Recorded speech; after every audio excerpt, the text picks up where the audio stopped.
സംസ്ഥാനത്ത് ഇന്ന് 26,685 പേർക്കാണ് കോവിഡ് ബാധ സ്ഥിരീകരിച്ചത്. 1,31,155 പരിശോധനകൾ നടന്നു. 25 മരണങ്ങളാണ് ഉണ്ടായത്. 1,98,576 പേരാണ് കോവിഡ് ബാധിച്ച് ചികിത്സയിലുള്ളത്. ഇന്ന് പോസിറ്റീവായവരുടെ എണ്ണം ജില്ല തിരിച്ച് പറയുന്നത് ഏകദേശ ചിത്രം മനസ്സിലാക്കുന്നതിന് സഹായകമാകും. കോഴിക്കോട് 3,767, എറണാകുളം 3,320, മലപ്പുറം 2,745, തൃശൂർ 2,584, തിരുവനന്തപുരം 2,383, കോട്ടയം 2,062, കണ്ണൂർ 1,755, ആലപ്പുഴ 1,750, പാലക്കാട് 1,512, കൊല്ലം 1,255, പത്തനംതിട്ട 933, കാസർഗോഡ് 908, വയനാട് 873, ഇടുക്കി 838. അപ്പോൾ സംസ്ഥാനത്തിൻ്റെ എല്ലാ മേഖലയിലും രോഗവ്യാപനമുണ്ട്. ഉത്തരേന്ത്യൻ സംസ്ഥാനങ്ങളിൽ കോവിഡ് വിതക്കുന്ന വിപത്തുകളെ പറ്റിയുള്ള വാർത്തകൾ നമ്മുടെ സംസ്ഥാനത്തും പരിഭ്രാന്തി സൃഷ്ടിക്കുന്നുണ്ട്. അത്തരത്തിൽ ഭയചകിതമാകേണ്ട സ്ഥിതിവിശേഷം നിലവിൽ കേരളത്തിലില്ല. ജാഗ്രത പുലർത്തലാണ് ഏറ്റവും പ്രധാനം. അങ്ങനെ നമുക്ക് ഈ പ്രതിസന്ധിയെ മറികടക്കാൻ കഴിയും. എന്നാൽ ജനങ്ങളിൽ പരിഭ്രാന്തി പരത്തുന്ന വസ്തുതാവിരുദ്ധമായ പല സന്ദേശങ്ങളും സാമൂഹ്യ മാധ്യമങ്ങളിൽ പ്രചരിക്കുന്നുണ്ട്. ഇതിനെതിരെ കൂടി ജാഗ്രത പുലർത്തണം. ഇത്തരത്തിൽ പ്രചരണങ്ങൾ നടത്തുന്നവർക്കെതിരെ ആവശ്യമായ നിയമ നടപടികൾ സ്വീകരിക്കും. കോവിഡുമായി ബന്ധപ്പെട്ട കാര്യങ്ങൾ മനസ്സിലാക്കാൻ ആരോഗ്യവകുപ്പ് നൽകുന്ന വിവരങ്ങളെയും ആധികാരികമായ സംവിധാനങ്ങളെയുമാണ് ആശ്രയിക്കേണ്ടത്. വാർത്തകൾ നൽകുമ്പോൾ ജനങ്ങളിൽ അനാവശ്യമായ ആശങ്ക പരത്താതിരിക്കാൻ മാധ്യമങ്ങളും ശ്രദ്ധിക്കണമെന്ന് അഭ്യർത്ഥിക്കുന്നു. ആദ്യ തരംഗത്തെ പിടിച്ചു നിർത്താൻ ഉപയോഗിച്ച അടിസ്ഥാന തത്വങ്ങളിലേക്ക് തിരിച്ച് ശക്തമായി പോകേണ്ടിയിരിക്കുന്നു. മാസ്ക് കൃത്യമായി ധരിക്കുക, കൈകൾ ശുചിയാക്കുക, ശാരീരിക അകലം പാലിക്കുക. ഇതിലൊന്നും വീഴ്ച വരുത്താനേ പാടില്ല. ആൾക്കൂട്ടങ്ങൾ ഒഴിവാക്കണം. അടഞ്ഞ സ്ഥലങ്ങളിൽ കൂടാനോ അടുത്ത് ഇടപഴകാനോ പാടില്ല. ഇതൊക്കെ താരതമ്യേന മികച്ച രീതിയിൽ നാം പാലിച്ചിരുന്നു. അതുകൊണ്ടാണ് മറ്റു പ്രദേശങ്ങളെ അപേക്ഷിച്ച് കേരളത്തിൽ രോഗവ്യാപനം കുറഞ്ഞതും മരണങ്ങളധികം ഉണ്ടാകാതിരുന്നതും. ഇക്കാര്യത്തിൽ സ്വയമേവയുള്ള ശ്രദ്ധ നൽകുന്നതിൽ ചെറിയ വീഴ്ചകൾ ഇപ്പോൾ കാണുന്നുണ്ട്.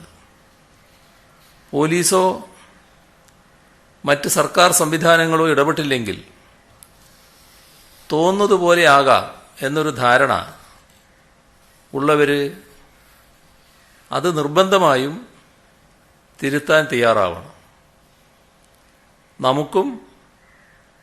നമുക്ക് ചുറ്റുമുള്ളവർക്കും വേണ്ടി രോഗം തനിക്ക് പിടിപെടാൻ അനുവദിക്കില്ല എന്ന് ദൃഢനിശ്ചയം ചെയ്യണം. ഇത്തരത്തിൽ നമ്മൾ തീരുമാനിച്ചില്ലെങ്കിൽ നമ്മുടെ നാട് ഗുരുതരമായ സ്ഥിതിവിശേഷത്തിലേക്ക് എത്തിയേക്കാം. അപ്പോൾ ജാഗ്രത പാലിക്കലാണ് അതൊഴിവാക്കുന്നതിനുള്ള ഏറ്റവും പ്രധാനപ്പെട്ട മാർഗം. രോഗവ്യാപന തോത് വർദ്ധിച്ചു വരുന്ന സാഹചര്യത്തിൽ സ്വകാര്യ ആശുപത്രി പ്രതിനിധികളുമായി ഇന്ന് ചർച്ച നടത്തുകയുണ്ടായി. കോവിഡിൻ്റെ ഒന്നാം ഘട്ടത്തിലും സ്വകാര്യ ആശുപത്രികളിൽ നിന്ന് മികച്ച സഹകരണം നമ്മുടെ സംസ്ഥാനത്ത് ലഭിച്ചിരുന്നു. കോവിഡ് ചികിത്സക്കും പ്രതിരോധ പ്രവർത്തനങ്ങൾക്കും സർക്കാർ നടപ്പിലാക്കുന്ന പദ്ധതികൾക്ക് പൂർണ്ണ സഹകരണമാണ് ഇന്നത്തെ യോഗത്തിലും സ്വകാര്യ ആശുപത്രി പ്രതിനിധികൾ വാഗ്ദാനം ചെയ്തത്.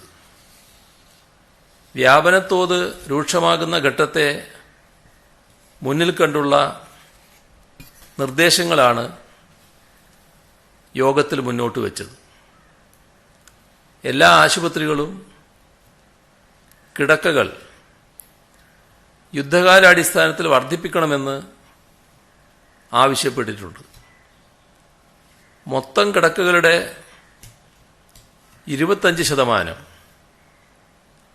ഈ ഘട്ടത്തിൽ കോവിഡ് ചികിത്സക്ക് മാറ്റിവെക്കണം. ഇത് പരമാവധി നമ്പറല്ല. ഇപ്പം തന്നെ പലരും ഭൂരിഭാഗം കിടക്കകൾ കോവിഡ് ചികിത്സക്ക് മാറ്റിവെച്ച അനുഭവമുണ്ട്. 40-50% കിടക്കകൾ പലരും ഇപ്പോൾ മാറ്റിവെച്ചിട്ടുണ്ട്. പക്ഷേ എല്ലായിടങ്ങളിലും 25% കിടക്കകൾ കോവിഡിനായി പ്രത്യേകം നീക്കിവെക്കുന്ന നില സ്വീകരിക്കണം എന്നാണ് പൊതുവെ ആവശ്യപ്പെട്ടത്. അതോടൊപ്പം തന്നെ ഓരോ ദിവസവും കിടക്കകളുടെ സ്ഥിതിവിവരക്കണക്ക് ജില്ലാ ആരോഗ്യ വകുപ്പ് മേധാവിക്ക് കൈമാറണം. അങ്ങനെ വന്നാൽ എവിടെയൊക്കെയാണ് കിടക്കകളുള്ളതെന്നും അവിടങ്ങളിലേക്ക് രോഗികളെ അയക്കാനും സാധിക്കും. മാത്രമല്ല, രോഗവ്യാപന തോതുമായി താരതമ്യപ്പെടുത്തി കൂടുതൽ നടപടികൾ എന്തെങ്കിലും സ്വീകരിക്കേണ്ടതുണ്ടെങ്കിൽ അതിനും ഈ വിവരങ്ങൾ അറിയുന്നത് സഹായകമാകും. ഗുരുതരാവസ്ഥയിലുള്ള രോഗികൾ പലയിടങ്ങളിലും എത്തിപ്പെടാറുണ്ട്. അപ്പം അങ്ങനെ വന്നാൽ ആ സ്ഥലത്ത് വിദഗ്ധ ഡോക്ടർമാരുടെ സേവനം നൽകാൻ കഴിയണം. ഇക്കാര്യത്തിൽ മികച്ച ഡോക്ടർമാർ, നഴ്സുമാർ, പാരാമെഡിക്കൽ ജീവനക്കാർ ഈ കോവിഡ് ചികിത്സയുടെ കാര്യത്തിൽ പ്രാവീണ്യം നേടിയവരുണ്ട്. അവരുടെ സേവനം ചില പ്രത്യേക ഘട്ടങ്ങളിൽ അനിവാര്യമായി വന്നാൽ DMO ആവശ്യപ്പെടും. അങ്ങനെ ആവശ്യപ്പെട്ടാൽ അത്തരക്കാരെ നൽകാൻ എല്ലാ ആശുപത്രികളും തയ്യാറാകണം എന്നുകൂടി ഇന്നത്തെ യോഗത്തിൽ കണ്ടിട്ടുണ്ട്. ICUകൾ, വെന്റിലേറ്ററുകൾ അത് പൂർണ്ണമായും സജ്ജമായിരിക്കണം. ഇപ്പോൾ വെന്റിലേറ്ററുകൾക്കൊക്കെ ഏതെങ്കിലും തരത്തിലുള്ള അറ്റകുറ്റപ്പണിയുണ്ടെങ്കിൽ അത് ഉടനെ തന്നെ തീർക്കാൻ കഴിയണം. അതേപോലെ ICUവിലെ കിടക്കകൾ ഗുരുതര രോഗമുള്ളവർക്കായി കൂടുതൽ ഉപയോഗിക്കുന്ന നില വരണം. ICU കിടക്കകൾ അനാവശ്യമായി നിറഞ്ഞു പോകുന്നത് അങ്ങനെ സംഭവിക്കുന്നുണ്ടോ എന്ന് ഓരോ സ്ഥാപനവും പ്രത്യേകമായി പരിശോധിക്കണം. ഇതോടൊപ്പം ആംബുലൻസിൻ്റെ സേവനം, ഇപ്പോൾ 108 ആംബുലൻസ് പൊതുവെ പ്രവർത്തിക്കുന്നുണ്ട്. IMA ആംബുലൻസ് സംവിധാനമുണ്ട്. സ്വകാര്യ ആശുപത്രികൾക്ക് പലതിനും ആംബുലൻസ് ഉണ്ട്. ഇവയെല്ലാം യോജിച്ച നിലയിൽ പ്രവർത്തിക്കാനാവണം. പരസ്പരം കാര്യങ്ങൾ മനസ്സിലാക്കി ഇടപെടുന്നത് ഗുണകരമാവും. അതോടൊപ്പം തന്നെ കോവിഡ് ഇതര രോഗികളുണ്ട്. അപ്പോൾ കോവിഡ് ഇതര രോഗികൾക്ക് ഈ ഘട്ടത്തിൽ ചികിത്സ ഉറപ്പാക്കണമെന്ന് തന്നെയാണ് യോഗം കണ്ടത്. ഒരു ആശുപത്രിയും അമിതമായ ചികിത്സാ ഫീസ് ഈടാക്കാതിരിക്കണം. ഇവിടെ ന്യായമായ രീതിയിൽ സർക്കാർ നിശ്ചയിച്ച ചികിത്സാ ഫീസ് തന്നെയാണ് പൊതുവെ സ്വകാര്യ ആശുപത്രികൾ ഈടാക്കുന്നത്. എന്നാൽ ചില ആശുപത്രികൾ അതിൽ നിന്ന് വ്യത്യസ്തമായ നിലപാട് സ്വീകരിക്കുന്നുവെന്ന പരാതി ഉയർന്നു വന്നിരുന്നു. ഇപ്പോൾ സർക്കാർ നിശ്ചയ നിരക്ക് എല്ലാ കാര്യങ്ങളിലും അംഗീകരിച്ചിട്ടുണ്ട്.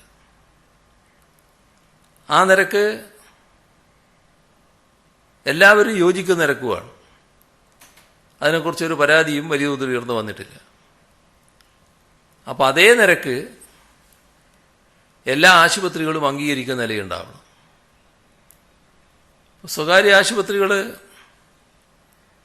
സ്റ്റേറ്റ് ഹെൽത്ത് ഏജൻസിയുമായി എംപാനൽ ചെയ്തിട്ടുണ്ട്.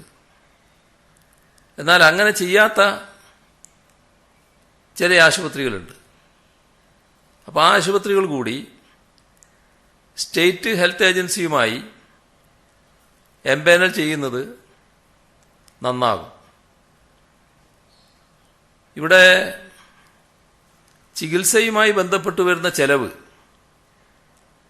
അക്കാര്യത്തിൽ പൊതുവെ എടുത്ത തീരുമാനം 15 ദിവസത്തിനകം കോവിഡ് ചികിത്സക്കുള്ള മുഴുവൻ ചെലവും കൈമാറുന്ന അവസ്ഥയുണ്ടാകും.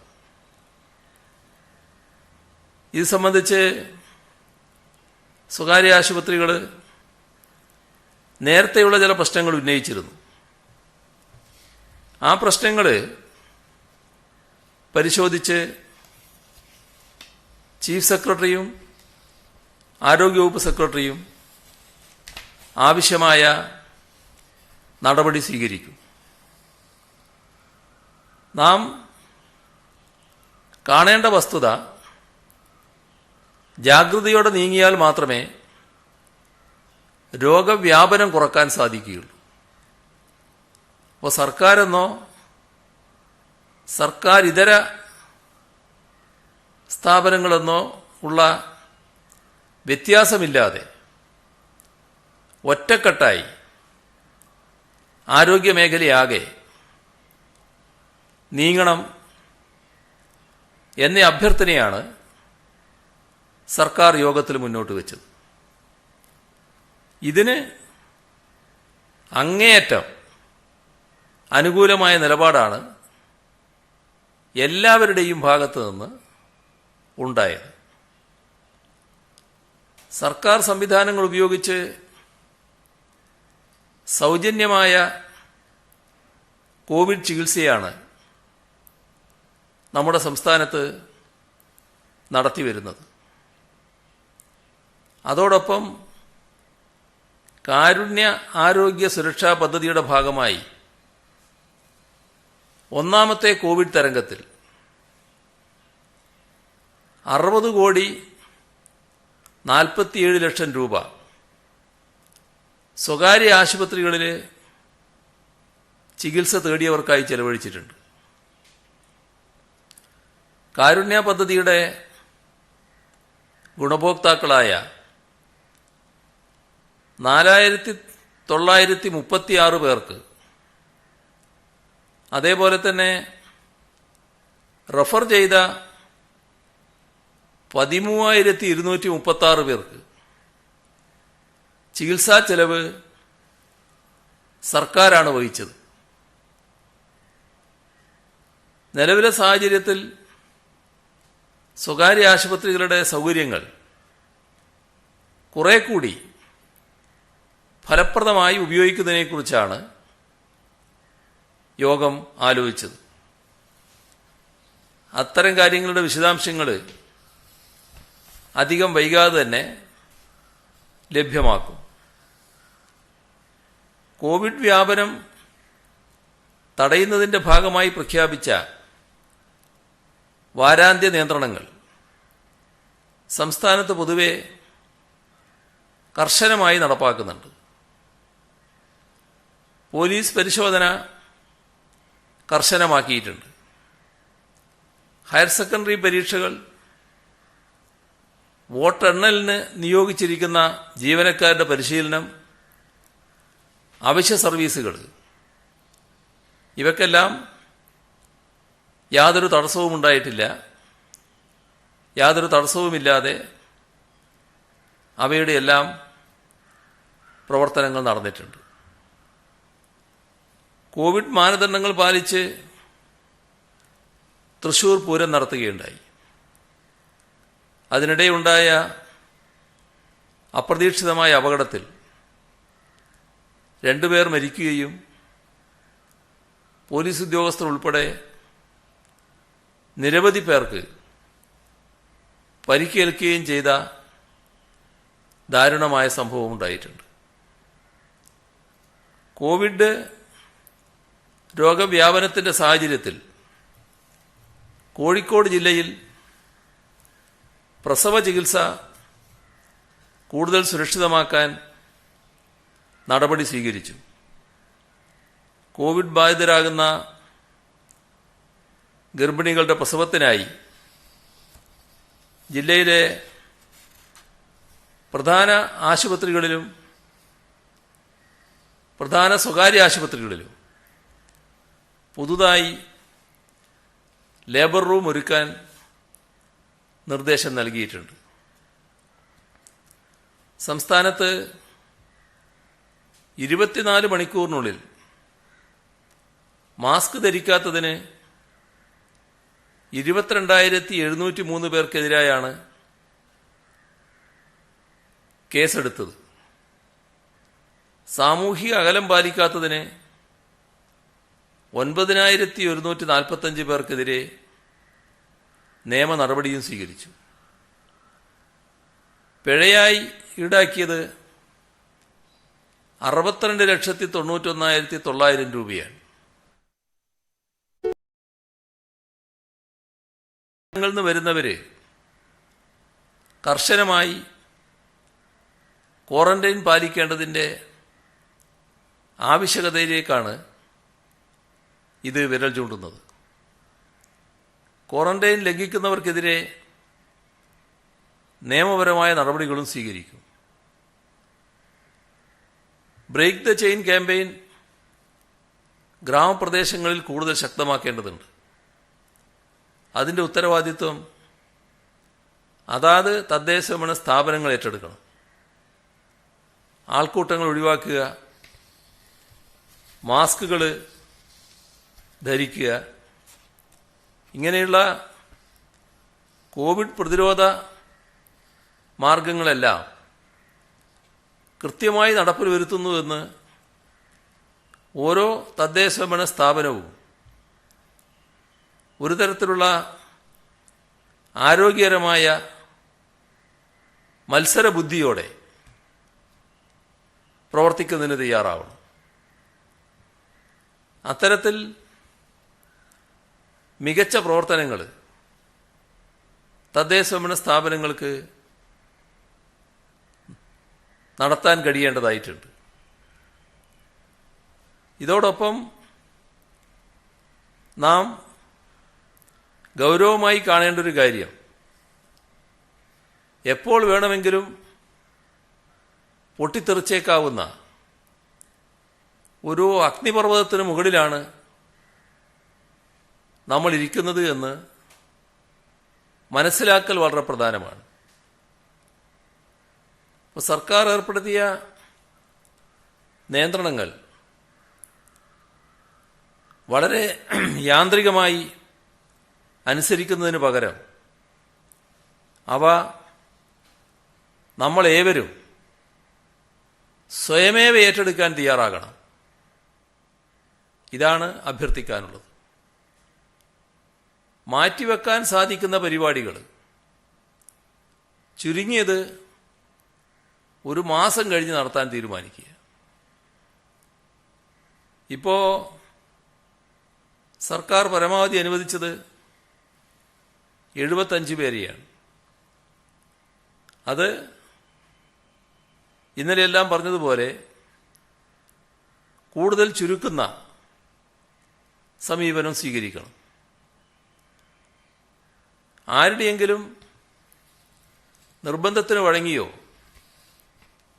അല്ലെങ്കിൽ മറ്റ് നടപടികളെ ഭയന്നോ ചെയ്യുന്നതിന് പകരം ഇതെല്ലാം അവനവൻ്റെ ഉത്തരവാദിത്വമാണ് എന്ന് കണ്ടുകൊണ്ട് സാഹചര്യത്തിനനുസരിച്ച് ഉയർന്നു പ്രവർത്തിക്കാൻ എല്ലാവരും സന്നദ്ധരാവണം. അല്ലെങ്കിൽ രോഗവ്യാപന വേഗത നമ്മൾ വിചാരിക്കുന്നതിലും വേഗം കൈവരിക്കും. യുവജന സംഘടനയായ AIYF അതിനായി പ്രത്യേക ക്യാമ്പയിൻ പ്ലാൻ ചെയ്തിരിക്കുന്നു. സഹകരണ മേഖല ആദ്യഘട്ടത്തിൽ 200 കോടി രൂപ സമാഹരിക്കുമെന്നാണ് അറിയിച്ചിട്ടുള്ളത്. കേരളത്തിൻ്റെ പ്രിയപ്പെട്ട എഴുത്തുകാരൻ ടി പത്മനാഭൻ 1 ലക്ഷം രൂപ ദുരിതാശ്വാസ നിധിയിലേക്ക് സംഭാവനയായി നൽകി. Kerala Congress M chairman Jose K Mani മകളുടെ വിവാഹത്തിന് മാറ്റിവെച്ച തുകയിൽ നിന്ന് 50,000 രൂപ, കൊല്ലം NS സഹകരണ ആശുപത്രി 25 ലക്ഷം രൂപ, ഏറാമല സർവീസ് സഹകരണ ബാങ്ക് 10 ലക്ഷം രൂപ, കേപ്പ് സ്റ്റാഫ് അസോസിയേഷൻ സംസ്ഥാന കമ്മിറ്റി 1 ലക്ഷം രൂപ, റിട്ടയേർഡ് ജസ്റ്റിസ് മോഹൻ 83,200 രൂപ, ആഫ്രിക്കയിലെ ടാൻസാനിയയിൽ താമസിക്കുന്ന മുഹമ്മദ് ഹുസൈനും ഷിറാസ് ഇബ്രാഹിമും ചേർന്ന് 67,000 രൂപ. ഇങ്ങനെ നിരവധി പേരുടെ സംഭാവനകൾ എടുത്തു പറയേണ്ടതുണ്ട്. സിനിമാ രംഗത്തുള്ളവർ, മാധ്യമപ്രവർത്തകർ, സാഹിത്യകാരന്മാർ, ഇവരെല്ലാം ഉൾപ്പെടെ വിവിധ മേഖലകളിൽ നിന്ന് കഴിഞ്ഞ ദിവസങ്ങളിൽ സഹായപ്രവാഹമുണ്ടായി. മഹാമാരിക്കാലത്ത് ആരും ഒറ്റക്കല്ലെന്നും ഒന്നിച്ചു നിന്നാൽ അതിജീവനം പ്രയാസകരമല്ലെന്നുമുള്ള സന്ദേശമായി മാറുകയാണ് ഈ ക്യാമ്പയിൻ. ഇത്രയും വിവരങ്ങളാണ് ഇന്ന് പങ്കുവെക്കാനുള്ളത്.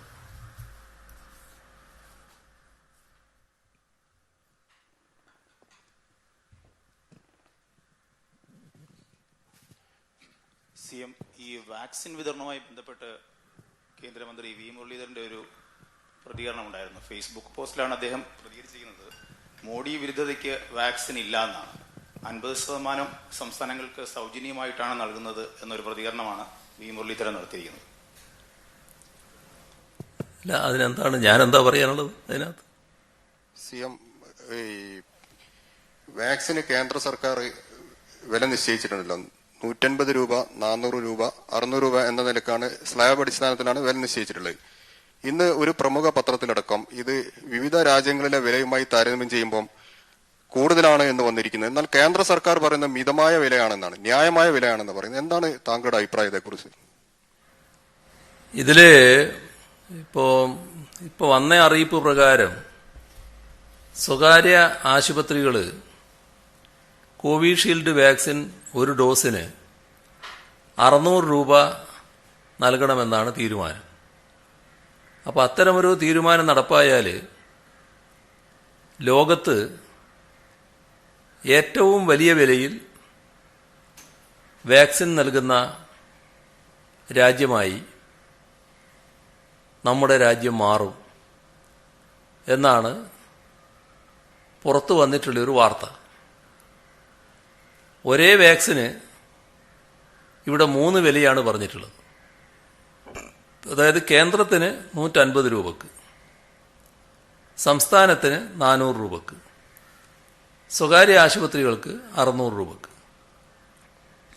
ഇപ്പോൾ 18 വയസ്സിന് മുകളിലുള്ളവർക്ക് വാക്സിൻ സ്വീകരിക്കാം എന്ന പ്രഖ്യാപനത്തിന് പിന്നാലെയാണ് ഈ വില നിശ്ചയിച്ചത്. 600 രൂപ എന്നത് ഏതാണ്ട് $8. രാജ്യാന്തര മാർക്കറ്റിൽ ഇതുവരെ വാക്സിൻ ഈടാക്കിയ ഏറ്റവും ഉയർന്ന നിരക്കാണിത് എന്നാണ് വാർത്ത. അപ്പോൾ സംസ്ഥാനങ്ങൾക്ക് സീറം ഇൻസ്റ്റിറ്റ്യൂട്ട് നിശ്ചയിച്ച ഡോസിന് 400 രൂപ എന്ന വില പോലും US, UK, യൂറോപ്യൻ യൂണിയൻ എന്നിവിടങ്ങളിൽ സർക്കാരുകൾ നേരിട്ട് വാങ്ങുന്ന വിലയേക്കാൾ കൂടുതലാണ്. ബംഗ്ലാദേശ്, സൗദി അറേബ്യ, ദക്ഷിണാഫ്രിക്ക എന്നീ രാജ്യങ്ങൾ ഇതിനും കുറഞ്ഞ വിലയാണ് സിറം ഇൻസ്റ്റിറ്റ്യൂട്ടിന് നൽകുന്നതെന്നും റിപ്പോർട്ടിൽ പറയുന്നുണ്ട്. ഈ രാജ്യങ്ങളിൽ മിക്കതിലും സർക്കാർ ചെലവേറ്റെടുത്തുകൊണ്ട് വാക്സിൻ ജനങ്ങൾക്ക് സൗജന്യമായാണ് നൽകുന്നത്. ഇവിടെ സിറം ഇൻസ്റ്റിറ്റ്യൂട്ടിൽ നിന്ന് നേരിട്ട് ബംഗ്ലാദേശ് വാക്സിൻ വാങ്ങുന്നുണ്ട്. അത് $4 നൽകിയിട്ടാണ് എന്നാണ് പറയുന്നത്. ഏകദേശം 300 രൂപ. ഇതാണ് റോയിട്ടേഴ്സ് റിപ്പോർട്ട് ചെയ്യുന്നത്. ഡോസിന് 150 രൂപ നിരക്കിൽ തന്നെ കമ്പനി ലാഭം ഉണ്ടാക്കുന്നുണ്ടെന്നാണ് വാക്സിൻ വിതരണം ആരംഭിച്ച സമയത്ത് സിറം ഇൻസ്റ്റിറ്റ്യൂട്ട് അഭിപ്രായപ്പെട്ടത്.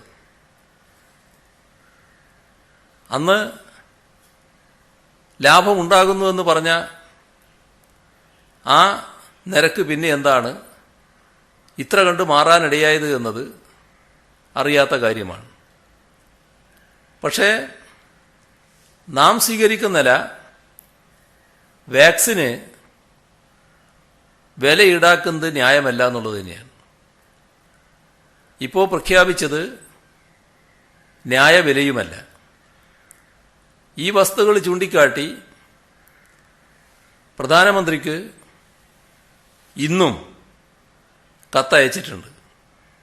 ഈ വാർത്തകളുടെ അടിസ്ഥാനത്തിൽ തന്നെ സംസ്ഥാന ഗവൺമെൻറ്റുകൾക്ക് സൗജന്യമായും സ്വകാര്യ മേഖലയ്ക്ക് താങ്ങാവുന്ന വിലക്കും വാക്സിൻ ലഭ്യമാക്കാൻ പ്രധാനമന്ത്രി ഇടപെടണം. ഇതാണ് സംസ്ഥാനം ഉന്നയിക്കുന്ന ആവശ്യം. ഈ വാക്സിൻ ചലഞ്ച് നല്ല നിലയിൽ ജനങ്ങൾ ഏറ്റെടുക്കുന്നുവെന്ന് താങ്കൾ ഇന്ന് ഇവിടെ പറഞ്ഞു. അപ്പൊ ഇതോടൊപ്പം നിൽക്കേണ്ട രണ്ട് നേതാക്കന്മാർ, പ്രതിപക്ഷ നേതാവും അതുപോലെ തന്നെ കേന്ദ്ര സഹമന്ത്രി വി മുരളീധരനും, രണ്ടുപേരും വ്യത്യസ്തമായ നിലപാടാണ് സ്വീകരിച്ചിരിക്കുന്നത്. പ്രതിപക്ഷ നേതാവ് ഇന്ന് പറഞ്ഞിരിക്കുന്നത് ഇത് UDF ഏറ്റെടുക്കില്ല എന്നാണ്. മാത്രമല്ല അദ്ദേഹം ഒരു ചോദ്യം ഉന്നയിച്ചിരിക്കുന്നത് പണമില്ലെങ്കിൽ എന്തിനാണ് സൗജന്യം പ്രഖ്യാപിച്ചത് എന്നാണ്. അതുപോലെ കോവിഡുമായി ബന്ധപ്പെട്ട് സർക്കാർ ഭീതി പരത്തുന്നത് പറയുന്നു. വി മുരളീധരൻ അദ്ദേഹത്തിന്റെ ഫേസ്ബുക്ക് പോസ്റ്റിൽ പറയുന്നത് ഈ പണം കൊടുക്കുന്നവര് CPM നേതാക്കന്മാരുടെ അക്കൗണ്ടിലേക്ക് പോകാതിരിക്കാൻ ശ്രദ്ധിക്കണം എന്നുള്ള രീതിയാണ് അദ്ദേഹം ഇന്ന് BJP അണികളെയും മറ്റും ആഹ്വാനം ചെയ്തിരിക്കുന്നത്. ഇതിനെങ്ങനെയാണ് കാണുന്നത്? ഇതിനൊക്കെ മറുപടി പറയാതിരിക്കലാണ് ഏറ്റവും ഭംഗി എന്നാണ് എനിക്ക് തോന്നുന്നത്. കാരണം ഈ ഘട്ടത്തിൽ ഈ രാഷ്ട്രീയ വ്യത്യാസമന്യേ എല്ലാവരും ഇതുമായൊക്കെ സഹകരിക്കാൻ തയ്യാറാവുകയാണ്. നമ്മുടെ നാടിൻ്റെ ഒരു പൊതുവായ അന്തരീക്ഷം അങ്ങനെയാണ്. ഇതൊരു വലിയ ദുരന്തമാണ്. ആ ദുരന്തം നേരിടുന്ന ഘട്ടമാണ്. അപ്പോൾ അതിൽ വാക്സിൻ എല്ലാവർക്കും ലഭ്യമാകണം. അതിന് പൈസ കൊടുക്കണം, വില കൊടുക്കണം എന്നൊരവസ്ഥ വന്നപ്പോൾ സ്വയമേവ ആളുകൾ മുന്നോട്ട് വരികയാണ് ചെയ്തത്. കാരണം ആരെങ്കിലും ആഹ്വാനം ചെയ്തിട്ടല്ല അത്തരത്തിലൊരു നടപടിയിലേക്ക് നീങ്ങിയത്. യഥാർത്ഥത്തിൽ നമ്മുടെ യുവജനങ്ങളാണ് ഇതിന് മുൻകൈയെടുത്തത്. ആദ്യം അവരാണ് ഈ വാക്സിനുമായി ബന്ധപ്പെട്ടുള്ള ഈ ചാലഞ്ചിന് തുടക്കം കുറിക്കുന്നത്. പിന്നീട് സമൂഹം അത് മൊത്തത്തിൽ ഏറ്റെടുക്കുന്ന നിലയാണ് വന്നത്. അപ്പം അത് നമ്മുടെ സമൂഹത്തിൻ്റെ പ്രത്യേകത തന്നെയാണ്. ഇവിടെ പ്രതിപക്ഷ നേതാവ് എന്ന നിലക്ക് മത്സരിക്കുന്ന രണ്ടുപേരെയാണ് നമുക്ക് കാണാൻ കഴിയുന്നത്. ആ തരത്തിലുള്ള പ്രസ്താവനകളാണ് നിങ്ങൾ പറഞ്ഞ ഈ രണ്ടുപേരും നടത്തിക്കൊണ്ടിരിക്കുന്നത്. പക്ഷേ ഏതൊരു പ്രതിപക്ഷ നേതാവിനും സമൂഹത്തോടുള്ള ഉത്തരവാദിത്വം മറന്ന് സാധാരണഗതിയിൽ പ്രവർത്തിക്കാൻ കഴിയില്ല. ആശ്ചര്യകരമായ നിലപാടാണ് ഇത്തരം കാര്യങ്ങളിൽ ഇവർ സ്വീകരിക്കുന്നത്. പിന്നെ അവരവർ കണ്ടതും അവരവർ അനുഭവിച്ചതും അവരവർ ശീലിച്ചതുമായ കാര്യങ്ങൾ മറ്റെല്ലാവരും അങ്ങനെ തുറന്നുവെന്ന് തെറ്റിദ്ധരിക്കരുത്. അതിൻ്റെ ഭാഗമായാണ് ഈ ഫണ്ടൊക്കെ വേറെ ഏതെങ്കിലും വഴിക്ക് പോയേക്കുമോ എന്ന ആശങ്ക ഏത് സ്ഥാനത്തിരുന്നാലും വിടുവായത്തം പറയാൻ പേരുകേട്ട അദ്ദേഹത്തിൻ്റെ ഭാഗത്തുണ്ടായിട്ടുള്ളത്. ഇതിനൊക്കെ സാധാരണഗതിയിൽ മറുപടി പറയാതിരിക്കലാണ് നല്ലത്. കാരണം അന്തരീക്ഷം അങ്ങനെ കലുഷിതമാകുകയല്ല ഇപ്പോൾ വേണ്ടത്. കഴിയാവുന്നത്ര എല്ലാവരും ഒന്നിച്ചു നിന്നുകൊണ്ട് ഏകോപിതമായി നീങ്ങലാണ് ഏറ്റവും പ്രധാനം. ഇതാണ് പൊതുവെ അതുമായി ബന്ധപ്പെട്ട് പറയാനുള്ളത്. തെരഞ്ഞെടുപ്പിന് 3 ദിവസം മുമ്പ് തൃശൂർ കൊടകര വെച്ച് 3 കോടി രൂപ ഒരു ദേശീയ രാഷ്ട്രീയ പാർട്ടിയുടെ തെരഞ്ഞെടുപ്പ് ഫണ്ട് കൊണ്ടുവന്ന പണം കുഴൽപ്പണമായി കൊണ്ടുവന്നത് തട്ടിയെടുത്തുന്ന വാർത്തകൾ വരുന്നുണ്ട്. ഇന്ന് CPM അത് BJP ആണെന്ന് ആരോപിച്ചിട്ട് സർക്കാർ ഏതെങ്കിലും തരത്തിൽ അത്തരത്തിൽ വിവരമുണ്ടോ? ഏത് ദേശീയ പാർട്ടിക്ക് വേണ്ടി കൊണ്ടുവന്ന പണമാണ് അത്തരത്തിൽ തട്ടിക്കൊണ്ടുപോയത്? സർക്കാരിൻ്റെ അടുത്ത് അതിൻ്റെതായ വിവരങ്ങളുണ്ടോ എന്നുള്ളത് അന്വേഷിക്കാം. ഇപ്പോൾ വിവരങ്ങളൊന്നും എനിക്ക് മനസ്സിലാക്കാൻ കഴിഞ്ഞിട്ടില്ല. അത് അന്വേഷിച്ച് നോക്കാം എന്താണെന്നുള്ളത്. നിലവിൽ വാങ്ങുന്നതുമായി ബന്ധപ്പെട്ട് ആദ്യം തന്നെ CM പറഞ്ഞിരുന്നു, കഴിഞ്ഞ ദിവസം പറഞ്ഞിരുന്നു വാക്സിൻ വാങ്ങുന്നതുമായി ബന്ധപ്പെട്ട് നടപടികൾ തുടങ്ങിക്കഴിഞ്ഞുവെന്ന്. അത് ഏത് അവസ്ഥയിൽ വരെ എത്തിയിട്ടുണ്ട് എന്നൊന്ന് വിശദീകരിക്കാമോ? ചില സംസ്ഥാനങ്ങളിൽ നിന്നൊക്കെ കേൾക്കുന്നു അവര് ഓർഡർ കൊടുത്തു എന്നൊക്കെ. അല്ല, ഓർഡർ കൊടുക്കുന്നതിന് മുൻപ് അതുമായി ബന്ധപ്പെട്ട് കാര്യങ്ങൾ കൃത്യമായി മനസ്സിലാക്കണമല്ലോ. ആ മനസ്സിലാക്കൽ നടപടികളാണ് ഇപ്പം നീങ്ങിക്കൊണ്ടിരിക്കുന്നത്. 1-ാം തീയതി തൊട്ടാണ് ഈ പറയുന്ന കാര്യങ്ങൾ വേണ്ടത്. അതിനാവശ്യമായ നടപടികൾ സ്വീകരിച്ചു വരിക തന്നെയാണ്. മറ്റ് പല സംസ്ഥാനങ്ങളും ഈ ഓക്സിജൻ കിട്ടാത്ത രോഗികളൊക്കെ മരിക്കുന്ന അവസ്ഥ നമുക്കിപ്പോൾ ആവശ്യത്തിനുണ്ടെന്ന് പറയുന്നു. പക്ഷേ ഇതേ രീതിയിലേക്ക് കണക്കുകൾ ഉയരുകയും രോഗം മാരകമാവുക സാഹചര്യം മുന്നിൽ കണ്ടുകൊണ്ട് നമ്മൾ എന്തെങ്കിലുമൊക്കെ മുൻകരുതലോ ആ രീതിയിൽ എന്തെങ്കിലുമൊക്കെ ആലോചിക്കുന്നുണ്ട്? ഓക്സിജന്റെ കാര്യത്തിൽ പ്രത്യേക ആശങ്ക നമുക്കില്ല. മറ്റ് ഈ ബെഡുകൾ അതുപോലുള്ള കാര്യങ്ങൾ നമ്മൾ കൂടുതൽ തയ്യാറെടുക്കേണ്ടതായിട്ടുണ്ട്.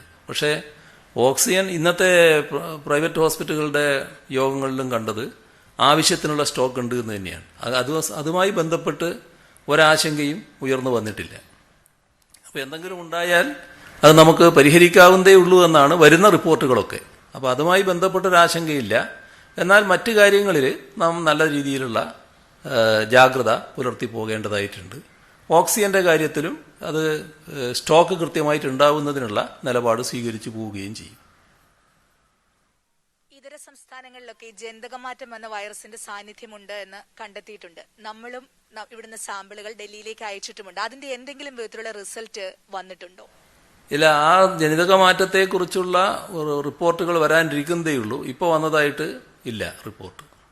ഈ നിലവിൽ ഈ വാക്സിൻ വെച്ചുകൊണ്ട് നമുക്ക് 1-ാം തീയതി 18 മുതലുള്ളവർക്ക് കൊടുക്കാൻ കഴിയുമോ? CM ഇന്നും കത്തയച്ചു എന്ന് പറഞ്ഞു. അവിടുന്ന് അനുകൂലമായ ഒന്നും ഇതുവരെ അനുകൂല നിലപാടൊന്നും വന്നില്ല കേന്ദ്രത്തിൽ നിന്ന്. നമ്മുടെ കിട്ടുന്ന സ്റ്റോക്ക് വെച്ചുകൊണ്ട് 18 വയസ്സുള്ളവർക്ക് കൊടുത്തു തുടങ്ങാൻ കഴിയുമോ? അല്ല, ഇത് വാക്സിന്റെ കാര്യത്തിൽ വാക്സിൻ ലഭ്യതയുടെ അടിസ്ഥാനത്തിൽ മാത്രമല്ലേ നമുക്ക് കൊടുക്കാൻ കഴിയൂ. ഇപ്പോൾ 45 വയസ്സിന് മുകളിലുള്ളവർക്ക് വാക്സിൻ കൊടുക്കുന്നു. അതിൽ തന്നെ സീനിയർ സിറ്റിസൺസ് ആയിട്ടുള്ളവർക്കടക്കം ഇപ്പോഴും കൊടുക്കാൻ ബാക്കി കിടക്കുന്നുണ്ട്. അപ്പോൾ അങ്ങനെയുള്ള വാക്സിൻ ലഭ്യത ഇതിനകത്ത് ഏറ്റവും പ്രധാന ഘടകമാണ്. അപ്പോൾ വാക്സിൻ അതിനെല്ലാം ആവശ്യമായത് ഈ 1-ാം തീയതി വരെ ലഭ്യമാക്കേണ്ടത് കേന്ദ്ര ഗവൺമെൻറ് തന്നെയാണല്ലോ. പിന്നെയാണ് കേന്ദ്ര ഗവൺമെൻറ് പറഞ്ഞതനുസരിച്ച് ബാക്കി പകുതിയുടെ 25% സംസ്ഥാന ഗവൺമെൻറ് വാങ്ങേണ്ടത്. അങ്ങനെ വാങ്ങുമ്പോൾ അത് എത്രത്തോളം നമുക്ക് ലഭ്യമാകും, അത്തരം കാര്യങ്ങൾ വരുന്നുണ്ട്. അതും കൂടി ചേർത്താൽ എത്രത്തോളം ഉണ്ടാകും നമ്മുടെ കയ്യിൽ വാക്സിൻ. ഈ മൊത്തം വാക്സിനെ വെച്ചുകൊണ്ട് മാത്രമേ നടപടികൾ എടുക്കാൻ പറ്റൂ. അപ്പോൾ ഏറ്റവും മുൻഗണന അർഹിക്കുന്നവർക്കാണല്ലോ ആദ്യം നൽകേണ്ടി വരിക. അപ്പോൾ വാക്സിൻ്റെ ലഭ്യതയുമായി ബന്ധപ്പെട്ടാണ് ഇതിൻ്റെ മുൻഗണനകളൊക്കെ തീരുമാനിക്കുന്ന നില വരിക. ഓക്സിജൻ പ്രശ്നം കൂടുതൽ നേരിടുന്ന സംസ്ഥാനമാണ് ഡൽഹി. അവിടെ ഒരുപാട് മലയാളികളുണ്ട്. അന്നേരം ഇവിടെ നിന്ന് ഓക്സിജൻ പരമാവധി എത്തിക്കാൻ പറ്റുമെന്ന് ശ്രമിക്കണമെന്ന് പ്രതിപക്ഷ നേതാവ് ആവശ്യപ്പെട്ടിട്ടുണ്ട്. ഡൽഹി ഈ കേരള ഹൗസ് കേന്ദ്രീകരിച്ചുകൊണ്ടൊരു ഓപ്പൺ മെഡിക്കൽ സെന്റർ തന്നെ തുടങ്ങണമെന്ന ആവശ്യം കൂടി മുന്നോട്ട് വെച്ചിട്ടുണ്ട്. മറ്റ് സംസ്ഥാനങ്ങളിലേക്ക് നമ്മൾ ഓക്സിജൻ കൂടുതൽ കൊടുക്കാൻ വേണ്ടി ആലോചിക്കുന്നുണ്ടോ? അങ്ങനെ മാത്രം ഓക്സിജൻ എങ്ങനെയാണ് നമ്മുടെ കയ്യിൽ? നിങ്ങൾ ഓക്സിജൻ എന്ന് പറയുന്ന സംവിധാനം ഉണ്ടാകുന്നത് എങ്ങനെയാണെന്ന് നമുക്ക് എല്ലാവർക്കും അറിയാം. ഈ പറയുന്ന തരത്തിൽ ഓക്സിജൻ നമ്മുടെ സംസ്ഥാനത്ത് ഇപ്പോൾ ഉണ്ടെങ്കിൽ അതിനേക്കാളും കൂടുതൽ ഓക്സിജൻ ലഭ്യമാകാൻ കഴിയുന്നൊരു സ്ഥലമാണ് ഡൽഹി. കാരണം അത്രത്തോളം വ്യവസായ യൂണിറ്റുകൾ ആ പരിസരത്ത് കിടക്കുന്നുണ്ട്. പക്ഷെ ആ കാര്യത്തിൽ ആദ്യം ശ്രദ്ധിച്ചില്ല എന്തുകൊണ്ടാണ് ഇങ്ങനൊരവസ്ഥ വന്നിട്ടുണ്ടാവുക. അതാണ് ഏറ്റവും ജാഗ്രതയോടെ അവിടെ നീക്കേണ്ടത്. നമുക്കിപ്പം ഓരോ സംസ്ഥാനത്തും പോയിട്ട് പ്രശ്നങ്ങൾ പരിഹരിക്കാൻ കഴിയുമെന്ന്, അങ്ങനെ എല്ലാ പ്രശ്നങ്ങളും പരിഹരിക്കാൻ മാത്രം നമ്മൾ കഴിവ് നേടിയിരിക്കുന്നു എന്നൊരു മിഥ്യാധാരണ നമുക്കുണ്ടാകാൻ പാടില്ല. നമ്മുടെ ആവശ്യം കഴിച്ച് എന്തെങ്കിലും മിച്ചമുണ്ടെങ്കിൽ ഇവിടെ ഒരു അപകട സാധ്യതയും വരില്ല എന്ന ഉറപ്പുണ്ടെങ്കിൽ ആ മിച്ചം ഏതെങ്കിലും സംസ്ഥാനത്തിന് കൊടുക്കുന്നതിന് നമ്മളിതിരല്ല. അത് ഉന്നതതല യോഗത്തിൽ തന്നെ അത്തരമൊരു നിലപാടെടുത്തിട്ടുണ്ട്. അതുമായി ബന്ധപ്പെട്ട് വിദഗ്ധ സമിതിയോട് ആവശ്യമായ തീരുമാനമെടുക്കാനും പറഞ്ഞിട്ടുണ്ട്. ബാക്കി നമുക്ക് പിന്നീടാകാം. ഭയചകിതരാകേണ്ട ആവശ്യമില്ല, ജാഗ്രതയാണ് വേണ്ടതെന്ന് മുഖ്യമന്ത്രി പിണറായി വിജയൻ. 26,685 ഇന്ന് പ്രതിദിന കണക്കുകൾ. എപ്പോൾ വേണമെങ്കിലും പൊട്ടിത്തെറിച്ചേക്കാവുന്ന ഒരു അഗ്നിപർവ്വതത്തിന് മുകളിലാണ് നമ്മളെന്ന് മനസ്സിലാക്കണമെന്ന് മുഖ്യമന്ത്രി ആവർത്തിച്ചിരിക്കുന്നു. ആരോഗ്യ സംവിധാനത്തിന്റെ കപ്പാസിറ്റിക്ക് അപ്പുറത്തേക്ക് ഒരുപക്ഷെ രോഗവ്യാപനം കടന്നുപോയേക്കാം എന്നുകൂടി മുഖ്യമന്ത്രി ഓർമ്മിച്ചിരിക്കുന്നു. ഏതായാലും സർക്കാർ നിശ്ചയിച്ച ഫീസ് നിരക്ക് വേണം സ്വകാര്യ ആശുപത്രികൾ ഈടാക്കാനുള്ളതെന്ന് മുഖ്യമന്ത്രി ആവർത്തിച്ചിട്ടുണ്ട്. അമിത ഫീസ് ഒരാശുപത്രിയും ഈടാക്കരുത് എന്നുള്ള കാര്യം ഉറപ്പാക്കും. സർക്കാർ സ്വകാര്യ വ്യത്യാസമില്ലാതെ ആരോഗ്യമേഖല ഒറ്റക്കെട്ടായി തന്നെ മുന്നോട്ടു പോകും എന്നും മുഖ്യമന്ത്രി പറയുകയുണ്ടായി. വ്യാജ പ്രചാരണങ്ങൾ നടത്തുന്നവർക്കെതിരെ നടപടിയെടുക്കുമെന്നും മുഖ്യമന്ത്രി പിണറായി വിജയൻ വാർത്താ സമ്മേളനത്തിൽ പറഞ്ഞു. വിശദാംശങ്ങളിലേക്ക് വരാം ഇടവേളയ്ക്ക് ശേഷം.